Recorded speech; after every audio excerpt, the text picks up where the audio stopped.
Philadelphia ஊழியங்கள் வழங்கும் திறந்த வாசல் நேரம்.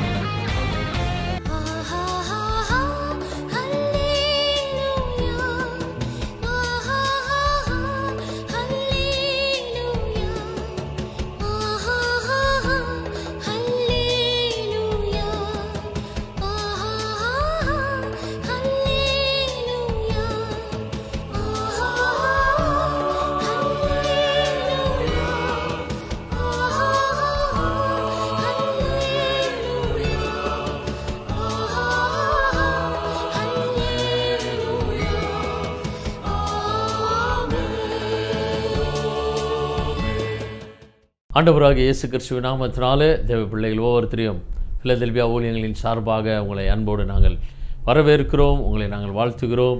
கர்த்தர் உங்களுடைய கையின் செய்கைகள் எல்லாம் கிரியைகள் எல்லாம் தேவனாகிய கர்த்தர் ஆசீர்வதிப்பாராக.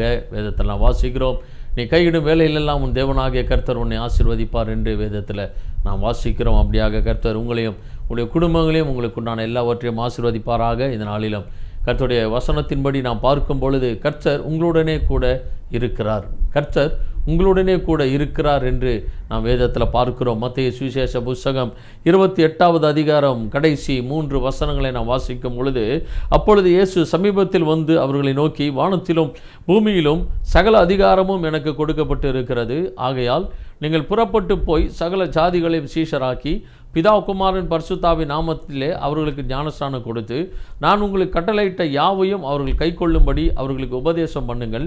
இதோ உலகத்தின் முடிவு பரியந்தம் சகல நாட்களிலும் நான் உங்களுடனே கூட இருக்கிறேன் என்றார். ஆமேன். ஆண்டவராகிய இயேசு கிறிஸ்து இந்த உலகத்தில் வந்து 33.5 ஆண்டுகள் அவர் இந்த பூமியில் மனிதனாக அவர் வாழ்ந்தார். தன்னுடைய 3.5 வருட ஊழியத்தில் அவர் ஏராளமான அற்புதங்களை செய்தார். பரலோக ராஜ்யத்திற்கு போவதற்கு வழியை உண்டு பண்ணினார். கல்வாரி சிலுவையில் நமக்காக இரத்தம் சிந்தி ஜீவனை கொடுத்தார்.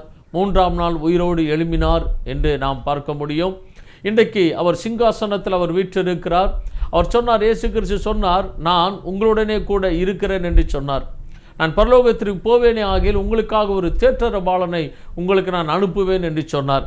இந்த உலகத்தில் ஆண்டவராகிய இயேசு கிறிஸ்துவை ஏற்றுக்கொண்ட ஒவ்வொரு பிள்ளைகளையும் அவர் தனியே விடவில்லை. நம்மை உண்டாக்கின தேவன் நம்மோடு கூட இருக்கிறேன் என்று சொல்லியிருக்கிறார்.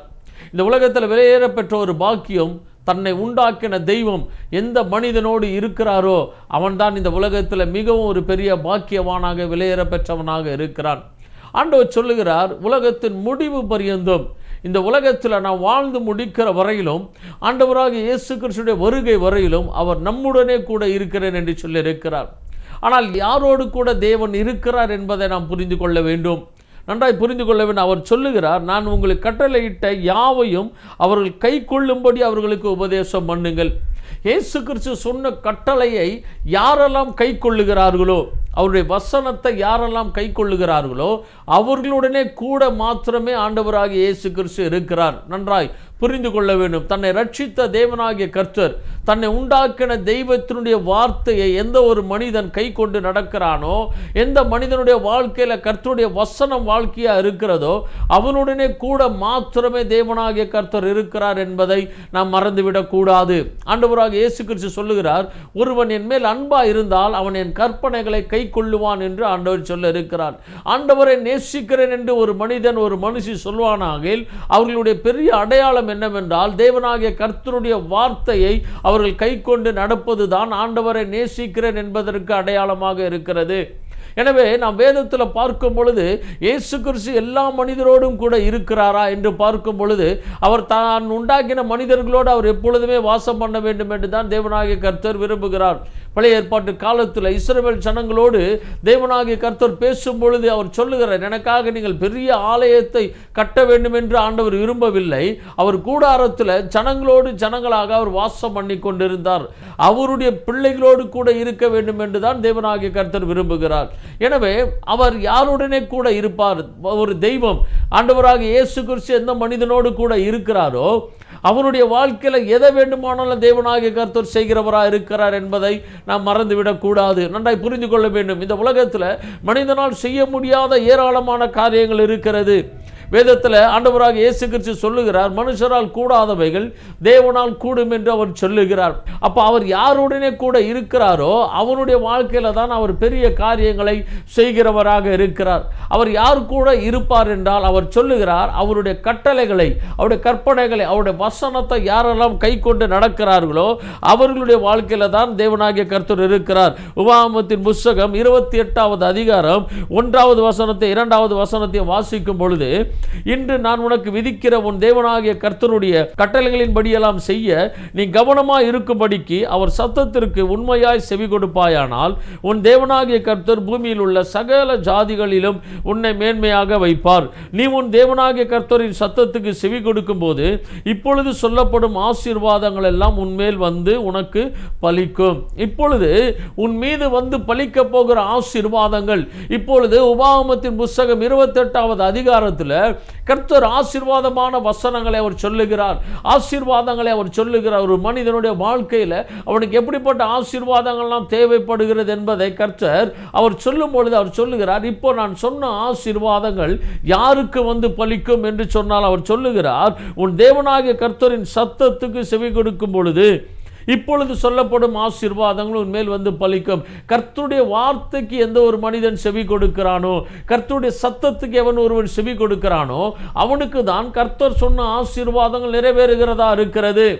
உலகத்தின் முடிவு புரிந்த தேவனாகிய கர்த்தர் எந்த மனிதனோடு கூட இருக்கிறார் என்றால், யாரெல்லாம் அவருடைய கட்டளைகளுக்கு கை கொண்டு நடக்கிறார்களோ, அவருடைய வார்த்தைக்கு செவி கொடுத்து நடக்கிறார்களோ அவர்களுடைய வாழ்க்கையில தான் கர்த்தர் கூட இருந்து நடத்துகிறவராக இருக்கிறார். சாமுவேல் தீர்க்கதரிசி சிறு பிள்ளையா இருக்கும் பொழுது ஏலி என்ற ஆசாரியனிடத்தில் அவர் வளர்ந்த பொழுது தேவனாகிய கர்த்தர் சாமுவேலை கூப்பிட்டார். அப்பொழுது சாமுவேல் சிறு பிள்ளையா இருந்தான் என்று வேதத்தில் பார்க்கிறோம். சாமுவேலுக்கு கர்த்தருடைய சத்தத்தை உணர்ந்து கொள்ளக்கூடிய அளவுக்கு அவருக்கு வளர்ச்சி இல்லை. அவர் சிறு பிள்ளையா இருக்கிறார். எனவே கர்த்தர் கூப்பிடும் பொழுது சாமுவேல் என்ன நினைத்தார் என்றால், ஏலி என்ற ஆசாரியன் அவர்தான் கூப்பிடுகிறார் என்று நினைத்து 3 முறை ஏலியினிடத்தில் போய் என்னை கூப்பிட்டீரா என்று கேட்கிறான். அப்பொழுது சாமுவேலுக்கு தெரியவில்லை, தன்னை தேவனாகிய கர்த்தர் கூப்பிட்டார், அவருடைய சத்தம் என்பது சாமுவேலுக்கு தெரியவில்லை. ஆனால் ஏலிக்கு தெரிந்தது, இது கர்த்தராகிய தேவன் தான் சாமுவேலை கூப்பிடுகிறார் என்று. அப்பொழுது ஏலி சொன்னார் சாமுவேலை பார்த்து, அடுத்து உன்னை கூப்பிடும் பொழுது கர்த்தாவே சொல்லும், அடியேன் கேட்கிறேன் என்று சொல்லுப்பா என்று சொன்னார். கர்த்தருடைய சத்தத்துக்கு செவி கொடுக்கும் பொழுது, கர்த்தருடைய வார்த்தைக்கு செவி கொடுக்கும் பொழுது இந்த உலகத்தினுடைய நிறைய காரியங்களை கை கொண்டு நடப்பதனால் கர்த்தருடைய ஆசீர்வாதங்கள் வரும் என்று நாம் நினைக்க கூடாது. கர்த்தருடைய வசனத்தை கை கொண்டு நாம் நடக்கும் பொழுது கர்த்தருடைய ஆசீர்வாதங்கள் நம் மீது வந்து பலிக்கிறதா இருக்கிறது. சங்கீதக்காரனாகிய தாவீது சொல்லுகிறார், உம்முடைய வசனம் என் கால்களுக்கு தீபமும் என் பாதைக்கு வெளிச்சமா இருக்கிறது. கர்த்தருடைய வசனம் தான் ஒரு மனிதனுடைய பாதைக்கு வெளிச்சமா இருக்க முடியும். இருளிலே நடக்கிறவர்கள் இடறி விழுவார்கள் என்று இயேசு கிறிஸ்து சொல்லி இருக்கிறார். இருள் இருக்கும் பொழுது ஒரு மனிதன் தான் போக வேண்டிய இடத்திற்கு போக முடியாது. இருளிலே அவன் பிரயாணம் பண்ண முடியாது. வெளிச்சம் இருந்தால் மாத்திரமே அவன் தன்னுடைய வழியிலே அவன் சரியாக போக முடியும். இந்த உலகத்தில் தேவனுடைய வசனம் என்ற வெளிச்சத்தில் நாம் வாழ்ந்தால் மாத்திரம் நாம் பரலோக ராஜ்யத்திற்கு போக முடியும். பரலோகத்தினுடைய ஆசீர்வாதங்களை எந்த ஒரு மனிதன் பெற்றுக்கொள்ள முடியும் என்றால் தேவனுடைய வசனத்துக்கு கீழ்ப்படியும் பொழுது. நீதிமொழியின் புத்தகத்தில் நான் வாசிக்கும் பொழுது, கர்த்தருடைய வசனத்திற்கு செவி கொடுக்காமல் இருக்கிறவனுடைய ஜெபமும் கர்த்தருக்கு அருவருப்பானது என்று ஆண்டவர் சொல்லுகிறார். கர்த்தருடைய வார்த்தைக்கு கீழ்ப்படியாமல், கர்த்தருடைய வசனத்துக்கு கீழ்ப்படியாமல் இருக்கிற ஒருவன் என்ன ஜெபித்தாலும் அந்த ஜெபம் தேவனுடைய பார்வையில் அருவருப்பா இருக்கிறது என்று ஆண்டவர் சொல்லுகிறார். கர்த்தருடைய வசனத்துக்கு கீழ்ப்படிந்து அவருடைய பாதத்தில் இருந்து ஜெபிக்கிற ஜெபங்களுக்கு தேவனாகிய கர்த்தர் உடனே பதில் கொடுக்கிறவராக இருக்கிறார். இன்றைக்கு அநேகர், ஏன் என்னுடைய ஜெபங்கள் இன்னும் கேட்கப்படவில்லை, ஏன் ஆண்டவர் எனக்கு செவி கொடுக்க மாட்டேங்கிறார் என்றால், கர்த்தருடைய வசனத்துக்கு கீழ்ப்படிந்து நாம் ஜெபிக்க வேண்டும். அவர் நம்முடைய வாழ்க்கையில் வைத்திருக்கிற திட்டங்களை நாம் அவரிடத்திலிருந்து கேட்டு நாம் பெற்றுக்கொள்ள வேண்டும். நம்முடைய சுய விருப்பத்திற்கு எந்த காரியங்களையும் செய்யாமல் ஆண்டவருடைய சித்தத்திற்கு ஒப்புக் கொடுக்கும் பொழுது, ஆண்டவராக இயேசு கிறிஸ்து சொன்னார், பரலோகத்தில் இருக்கிற பிதாவின் சித்தத்தை செய்கிறவனே அல்லாமல் என்னை நோக்கி கர்த்தாவே கர்த்தாவே என்று கூப்பிடுகிறவன் பரலோக ராஜ்யத்திற்கு வர முடியாது என்று இயேசு கிறிஸ்துவே சொல்லி இருக்கிறார். கர்த்தாவே கர்த்தாவே பிதாவே என்று கூப்பிட்டால் பரலோகத்திற்கு போக முடியாது. என் பிதாவாகிய தேவனுடைய சித்தத்திற்கு எந்த ஒரு மனிதன் செவி கொடுக்கிறானோ, நம்முடைய வாழ்க்கையில் தேவன் ஒரு சித்தத்தை நம்முடைய வாழ்க்கையில் வைத்திருக்கிறார். அந்த சித்தம் எப்படி தெரியும் என்றால், அவருடைய வசனத்திற்கு நாம் கீழ்ப்படிந்து நடக்கும் பொழுதுதான் அவருடைய சித்த தேவன் நமக்கு அறிவிக்கிற தேவனா இருக்கிறார். சாமுவேல் தீர்க்கதரிசிக்கு ஏலியினிடத்தில் அவர் வளரும் பொழுது அவர் ஒரு பெரிய தீர்க்கதரிசி என்பது அவருக்கு தெரியாது. கர்த்தருக்கு மாத்திரம்தான் தெரியும். சாமுவேல் ஒரு பெரிய தீர்க்கதரிசியாக கர்த்தர் கொண்டு வர போகிறார் என்பது தேவனுக்கு மாத்திரம்தான் தெரியும், சாமுவேலுக்கு தெரியாது. ஆனால் அவர் வளர வளர கர்த்தருடைய வார்த்தைக்கு அவர் செவி கொடுத்து கர்த்தருடைய வசனத்தை கீழ்ப்படிந்து அவர் நடக்கும் பொழுது தாவீது சவுல் என்ற பெரிய ராஜாக்களை அபிஷேகம் பண்ணின தீர்க்கதரிசியாக, நியாயாதிபதிகளில் கடைசி நியாயாதிபதியாக சாமுவேல் இருந்தார் என்று வேதத்தில் பார்க்க முடியும். நம்முடைய வாழ்க்கையில் தேவன் நம்மை கொண்டு என்ன செய்ய போகிறார், நம்மை தேவன் எங்கு கொண்டு போக போகிறார், என்ன ஸ்தானத்தில் நிறுத்த போகிறார் என்பது நமக்கு தெரியாது. ஆனால் நாம் தேவனிடத்தில் ஒவ்வொரு காரியங்களும் கேட்டு செய்யும் பொழுது நாம் போக வேண்டிய இடத்திற்கு, நாம் இருக்க வேண்டிய ஸ்தானத்திற்கு தேவனாகிய கர்த்தர் நம்மை கொண்டு போகிறவராக இருக்கிறார். எனவே தான் அவர் வசனத்தை, வேதத்தை நம்முடைய கரத்தில் கொடுத்திருக்கிறார். நாம் எப்படி வாழ வேண்டும், என்ன செய்ய வேண்டும், எப்படி போக வேண்டும் என்பதை எல்லாவற்றையும் அவருடைய வசனத்தில் தேவனாகிய கர்த்தர் நமக்கு சொல்லி இருக்கிறார். எனவே நம்முடைய வாழ்க்கையினுடைய எல்லா காரியங்களுக்கும் ஜெயமாக இருக்க வேண்டும் என்றால் நாம் கர்த்தருடைய வசனத்திற்கு கீழ்ப்படுகிறவர்களாக இருக்க வேண்டும். என் கட்டளைகளை கை கொண்டு நடக்கும்படியாக அவர்களுக்கு உபதேசியுங்கள் என்று ஆண்டவர் சொன்னார். இதோ உலகத்தின் முடிவு பரியந்தும் சகல நாட்களிலும் நான் உங்களுடனே கூட இருக்கிறேன் என்று ஆண்டவர் சொன்னார். மிக முக்கியமான ஒரே நோக்கம், ஒவ்வொருத்தருக்கும் நம்முடைய நோக்கம் என்னவென்றால், என் தேவனாகிய கர்த்தர் என்னோடு கூட இருக்க வேண்டும். யார் என்னோடு இருந்தாலும் இல்லாவிட்டாலும் பரவாயில்லை, எது என்னோடு இருந்தாலும் இல்லாவிட்டாலும் பரவாயில்லை, என்னை உண்டாக்கின என் தேவனாகிய கர்த்தர் மாத்திரம் என்னோடு கூட இருந்தால் போதும். இந்த உலகத்தில் நான் ஜெயமாய் வாழ முடியும், வெற்றியாய் வாழ முடியும். அப்போஸ்தலனாகிய பவுல் தன்னுடைய ஊழியத்தினுடைய பாதையில் கடைசி நேரத்தில், மரணம் அடைகிற நேரத்தில் அவர் சொல்லுகிறார், நல்ல போராட்டத்தை போராடினேன், ஓட்டத்தை முடித்தேன், விசுவாசத்தை காத்துக்கொண்டேன். இது முதல் நீதியின் கிரீடம் எனக்காக வைக்கப்பட்டு இருக்கிறது.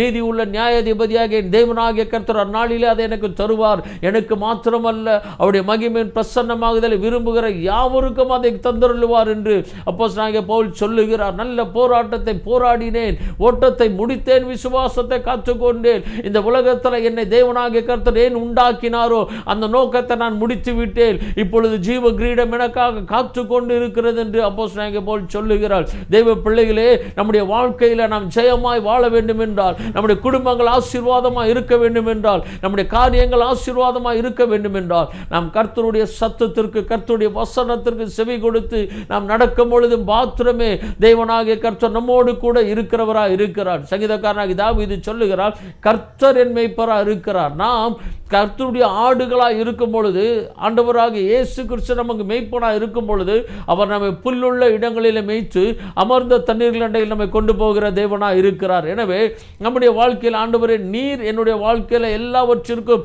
எல்லாமுமாய் இருக்க வேண்டும் என்று சொல்லும் பொழுது அவருடைய வசனத்தை நாம் கை கொள்ள வேண்டும். எசேக்கியாவுடைய வாழ்க்கை இந்த பூமியில் முடிய போகிறது. மரண தருவாயில் தேவனாகிய கர்த்தர் அவர் எடுக்க போகிறேன் என்று சொல்லிவிட்டார்.